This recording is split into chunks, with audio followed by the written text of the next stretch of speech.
Am I the a-hole for not hiring back my recently turned vegan chef who quit in a fit of rage after he refused to cook meat and blames it on a mental health crisis?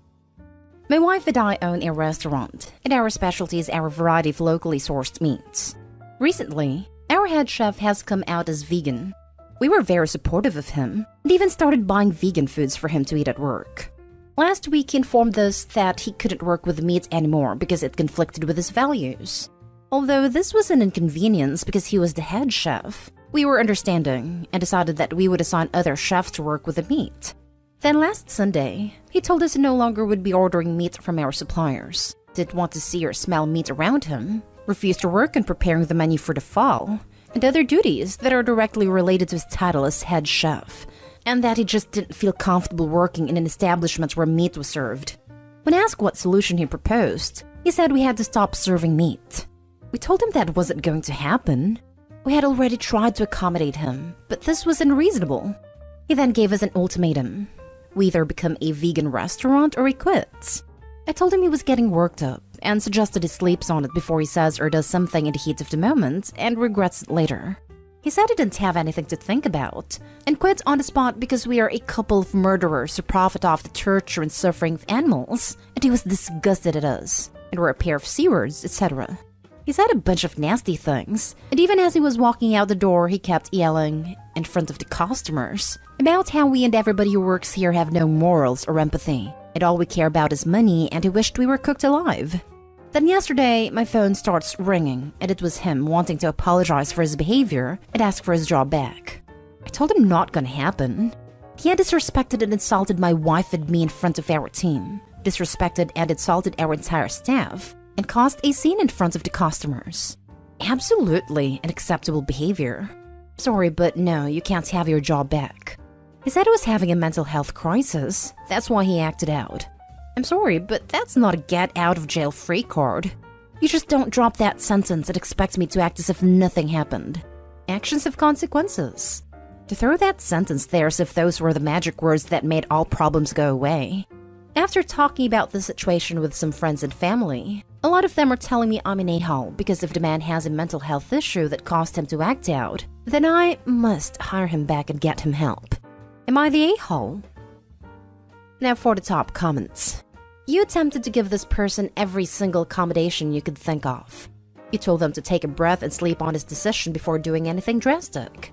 In my mind, you already went above and beyond to accommodate this person. So you don't set yourself on fire just to keep this guy warm. Most likely what happened is that you realized there really aren't many, if any, opportunities for strictly vegan chefs in your area. And when the reality of not having a job hit him, he came begging. The thing is though, hiring him back would be risky.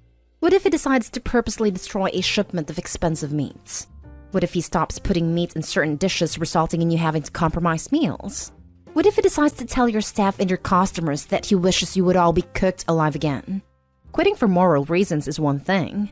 Quitting the way he did? Making outlandish demands? And wishing that everyone in your restaurant makes him unfit for employment, regardless of his mental health status. And if he gets his stuff together and comes back later on down the line, apologizes, tells you how he's in therapy or on medication, etc., then maybe you could consider hiring him back. But until then, you have to do what is best for your employees and your family, not an a-hole. A head chef in a restaurant that specializes in meat dishes that decided he wasn't going to cook meat anymore should have lost his job right there. Yeah, what this guy did is like if an NBA player said he was no longer going to shoot the ball no matter how open it was. Not an a-hole. You're correct that mental health crisis is not a get-out-of-jail-free card. If your chef had come to you and asked for time off to deal with issues and you said no, you would be the a-hole. Instead, he cursed you and your wife in front of staff and customers, and he walked out without notice, leaving you in a bind. He quit, but he deserved to be fired. That's how I feel. This is someone who has worked with me for 6 years. I know him very well. Fair enough that if he actually has mental health issues, he maybe wanted to keep it private, but he never mentioned anything in the past. It felt more like exactly that, a get-out-of-jail-free card, like he was expecting to say the words and I would hire him back. He has seen in the past how other employees have had mental health issues or difficult personal situations, and we have gone above and beyond to accommodate them. He He knows if he had mental health issues, he could come talk to us, and we would have worked something out. But to behave like an A and then just say, "Oh, but I was having a mental health crisis. And now I'm being told I must hire him back, otherwise I'm discriminating." He quit, and he disrespected my entire staff and made a scene. Can't be my best friend, but if you behave like that, in a way that can also affect my reputation in business, then I don't want you in my team. Not Dayhall. You can be sympathetic to his mental health and not hire him back. You didn't mention if he said he was actually getting help for his mental health, which would be key for me to even slightly considering bringing him back. Probably still would not, as he would probably still have the same opinion about cooking/serving meat. I did ask if he has a therapist or somewhere to turn for help. I've struggled with depression for years, and I was more than happy to recommend my own therapist or work with him to find him one he would click with. He said he didn't have one, and didn't really need to talk to anyone. Again, if this is true, sorry that you're going through it, but not my job to hold your hand and walk you to the therapist's office myself. Now for the next story. Am I the a-hole for publicly posting a message from my brother's landlord? So I, 26 male, am a twin. My brother and I had a very rough childhood, and it took a horrible toll on him. He ended up with a really debilitating mental illness, and has suffered from substance dependency since we were in our teens. I love my brother so much, and I've always done my very best to be there for him. But if any of you have had a loved one with these issues, you know how hard it can be. 2 weeks ago, he passed away from an overdose. It broke me honestly. Despite everything, he was my best friend in the world, and I feel like a spare part without him. My brother lived by himself in a flat, which is where he passed away. I won't get too detailed, but it was a few days before he was found, so there was some cleanup required in the flat. I guess he was in rent arrears too, because yesterday, 3 days after my brother's funeral, his landlord reached out to me via Messenger. He said, and I quote, "Hi Opie, I'd once again like to tell you how sorry I am for your tragic loss. I cannot imagine how you feel having lost your brother. I know you were his only next of kin, so I just like to get the feelers out vis-a-vis a monetary issue. Your brother was quite behind on his rent, and owed £1,500. With the cleanup I paid for following the incident, the total comes to £1,550. As you're the sole inheritor of his estate, I'd like to negotiate with you how we're going to go about reimbursing this payment. I understand this is a large sum, so I'm willing to work out a monthly plan if that works best for you." Honestly, I kind of flipped. My brother hasn't even been dead a month, hasn't even been in the ground for a week, and I'm very, very much still grieving. I haven't even really processed that he's gone. I can't really believe that this guy thinks it's appropriate to start bugging me for money so soon. I went on a huge rant to my husband about it, and ended up not responding to the message but screenshotting it and posting it to Facebook.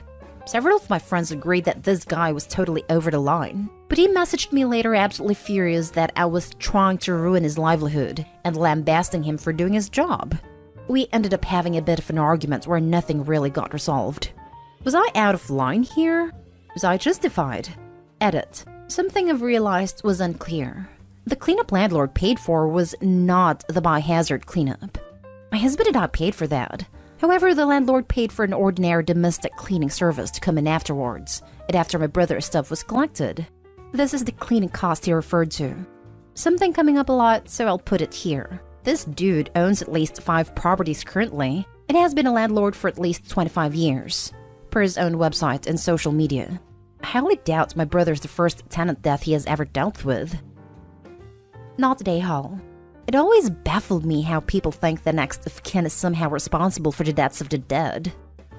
He didn't say next of kin was responsible. He said, and is right, that the estate is responsible. The landlord tried to intentionally muddy the waters by both talking about the estate and also a monthly payment plan. There is no such thing as a monthly payment plan with an estate.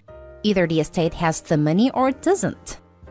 But the monthly part was what mostly upset me, to be honest, because that's him pretty much directly admitting he's expecting me to pay out of pocket. Not Dayhall. He should go through the proper channels as a debt would as per of the estate. If your brother has no money in the estate and the laws don't require the family to pay him, he's out of options other than guilting you to pay him. See, this is kind of what husband said. He works in a law firm, though this isn't his area. and suspects landlord messaged me directly because he has no legal remit to claim this from me. You're the a-hole. I'm really sorry for what you've been through, but I think publicly posting this message was wrong. The landlord needs to make a living, especially at a time when people are struggling financially. And as miserable as this has been for you, you do have to be prepared to tie up loose ends. The landlord waited 2 weeks and phrased his request as tactfully as he could under the circumstances. If you felt it was too soon for you to deal with us, you could have simply told him that instead of exposing him to public ridicule. Once again, I'm so sorry about all you've been through, and I'm sorry to call you an a-hole. It really does just mean I think you're technically in the wrong in this situation. Next story. Am I the a-hole for turning my husband's friend and his girlfriend away when they came to visit? My husband and I have 4 kids. He has a close friend named Mike. He used to visit us regularly with his wife Lillian and their 2 kids. So Lillian and I also became best friends. We'd see her every week at our house, and our children started hanging out together a lot. Lillian and Mike unfortunately got divorced 8 months ago, so no more family visits for Mike. But Lillian and the kids kept visiting weekly. Last Sunday, I invited Lillian and her kids for dinner. My daughters and I prepared favorite kids' meals and did some cleaning as the girls were looking forward to see Lillian and the kids. Well, my husband had Mike come over Sunday morning. Mike said he also wanted to bring his new girlfriend over dinner later on. I apologized and said I was already having guests over. He asked who they were, and I said Lillian. He was taken aback. No idea why, as he knows I'm close to Lillian and invites her over all the time. Then Mike asked me to call Lillian and cancel her visit because he wanted to bring his new girlfriend to come meet me, my husband, and the kids. I told him sorry, but I can't cancel dinner. Mike reminded me that his girlfriend is his family, and since he's my husband's friend, then I should be welcoming her to my home and get to know her and let her get to know the kids. The conversation got nowhere, and my plans for the evening were assumed. Lillian came with the kids, and then the door rang while we were eating, and it was Mike and his girlfriend. My husband opened the door, but I followed and refused to let Mike in, and told him I was already having guests. But he demanded that I tell Lillian to leave, since she had her chances of visiting but his girlfriend never did. I argued with him and said he doesn't get to dictate who is welcome to my house and who isn't, and told him to please leave and not interrupt dinner for my guests. He left after causing a scene. Now my husband said I should have handled it better, and I had no right to treat his friend's soon-to-be fiancée that way, since she's family and he wants to maintain good relationship with his friend. He called me judgmental and rude towards his friend, and should apologize because I will cost him a 15 years friendship with Mike. Mike was upset and claimed I was ganging up with Lillian to spite him, but I care about my friendship with her. Now for the top comments. Not today, Hall. I'm having a hard time imagining people like Mike can exist. Not today, Hall. I'm not surprised at all. Reddit has molded me to darkness of crazy.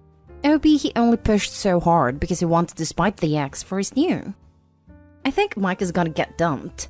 Imagine showing up at someone's door for dinner, and then realizing your boyfriend has already been told you aren't welcome there at this time, and then boyfriend starts demanding the hosts kick out their guests? Oof, I'd run so fast. Not today, LOB. Mike is an entitled A. And then to realize the guest your boyfriend is trying to have removed from someone else's home are his ex-wife and his children, who he already knew were going to be there.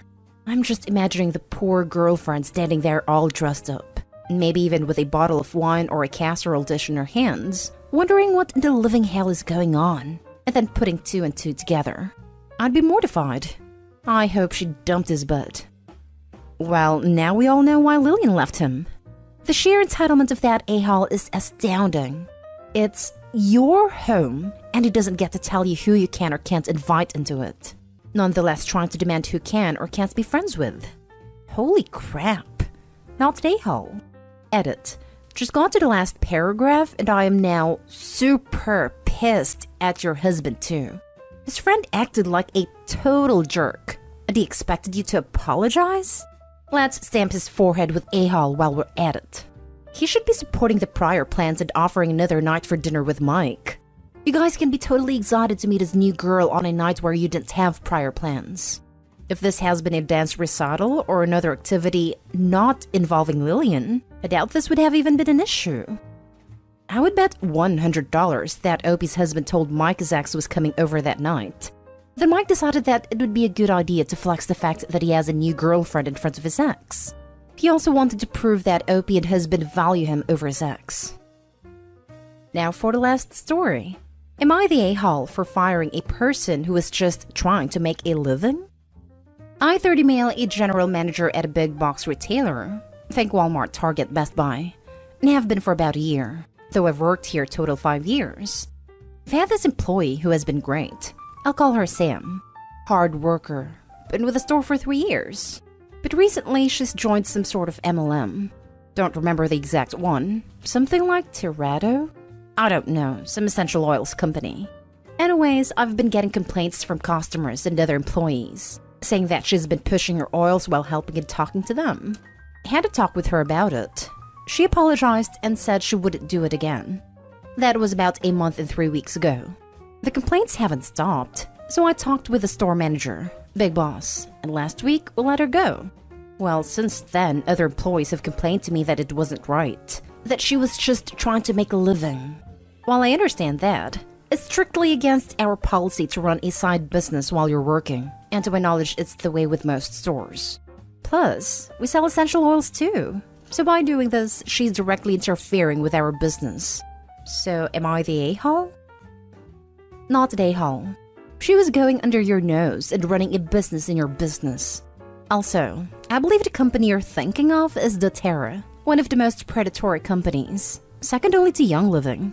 You don't want to associate with them, so glad you got that crap out of your store. Not only that, but their products are garbage, and they advise people to consume their essential oils, which is never advisable, according to the FDA, CDC, the Mayo Clinic.